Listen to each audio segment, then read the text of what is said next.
today we jump into chapter 42 of Genesis, and we are picking up where the brothers are at home and they have run out of grain and they're realizing they need to get grain. And right off in verse 1 we read, "Now when Jacob learned that there was grain in Egypt, he said to his sons, 'Why do you look at one another?'" And I think this verse is very important because I'm sure he was excited. They're a wealthy family. They're not poor, right? And so he's like, "Hey, we have money. Why don't you go over to Egypt? We'll be good. Go get some grain." And his sons are sitting there going, what if we run into Joseph? What if, there's something that's happened? They knew what they had done, and their conscience, and we see this throughout the story, their conscience is always very active with the thought of knowing what they had done. And so then in verse 4, we see that Jacob says, "I'm not sending Benjamin. I already lost my favorite son. This is my second favorite son." And it says, "Lest perhaps some harm or injury should befall him." And so we see Jacob is not operating in faith.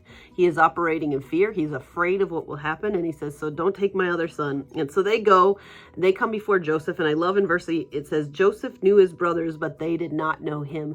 And this is a type, what we call for a type and shadow. We've talked about that before, of something that represents how Jesus will be.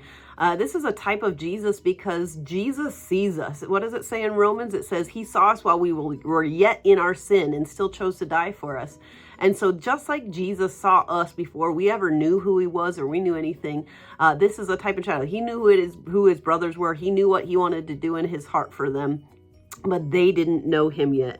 And then in verse 9, it says, "And Joseph remembered the dreams he had dreamed about them." And so I think this is funny because right in the beginning, his brothers did all this because they wanted to thwart the dream that he had, the dream of them bowing down to him. But in doing so, they actually made the capability or the ability or the place for him to be in for that dream to come true. And so I think it's so interesting that Satan will try to derail us. He'll throw everything at us to try to take the dream or the vision that God has given you for your life and my life, and he'll try to make it not happen. But in the things that he throws at us, often create the very plan that God has for us. And I always think that's so funny. I know that's true in my own life. And so we continue to see that they come up and Joseph sets a trap for them, right? And in verse 18, it says, "And Joseph said to them on the third day, 'Do this and live. I reverence and fear God.'"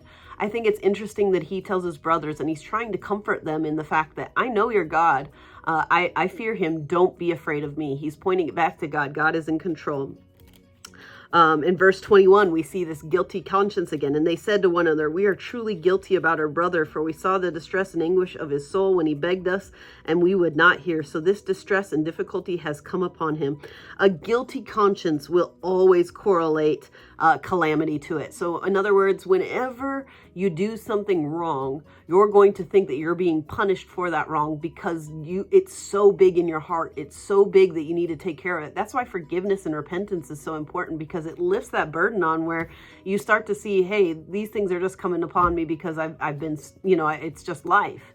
But instead, every time something went wrong, their guilty conscience flared and they said, "Oh, this is because of that." And I find in verse 24, it's interesting. So Joseph is doing these things. He has a plan of how to get to them. And in verse 24, it says he had to turn away from them and weep. Because I think this is so important in modern society that we talk about a lot more than anywhere else, is processing trauma is important. Trauma can change our whole trajectory on life, good or bad, and how we process it and deal with it. And so we see that he is processing that pain. He has a very painful past with his brothers. And so he had to go to the other room and weep and get that out and deal with that. He didn't try to ignore it. He didn't try to be a man and suck it up. He went and dealt with what he needed to do. And then it says that he laid out this plan to try and trap him. Now, I think that he does this in order to kind of test their hearts. He's testing his brothers' hearts to see how do they react when these things happen, because he knew how they reacted the first time with him, but they wanted to know if they have changed or if they are the same. And so we go in and they lay out this whole plan to send him back.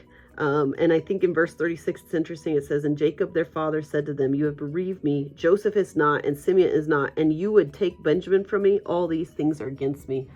And I think we see that Jacob responds out of fear, where Joseph was responding out of faith. In the middle of all the trials, you never see Joseph in any other state but faith and obedience and faithfulness.